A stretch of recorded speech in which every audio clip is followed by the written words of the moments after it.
Hi friends, ఇప్పుడు మనం blue flag బీచ్కి వచ్చామండి. పొద్దున్నే సన్ రైజ్ కోసం వద్దాం అనుకున్నాం, కానీ కుదరలేదు. వీళ్ళు లేట్ చేశాడు. వీడు పొద్దున్నే 5 గంటలకు అలారం పెట్టుకోరా అంటే సైలెంట్లో పెట్టుకొని అలారం పెట్టుకున్నా,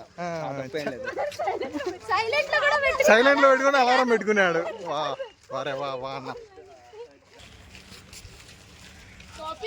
టికెట్ తీసుకున్నాం ఇప్పుడే, ఇదే ఎంట్రీ. అద్భుతమైన వ్యూ అండి, చూడండి.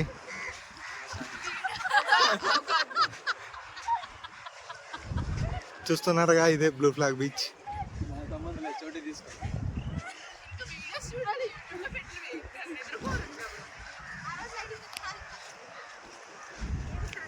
ఏం లేదు, లోపల డొల్లా అండి, ఏం లేదు. ఏదో అనుకున్నామండి.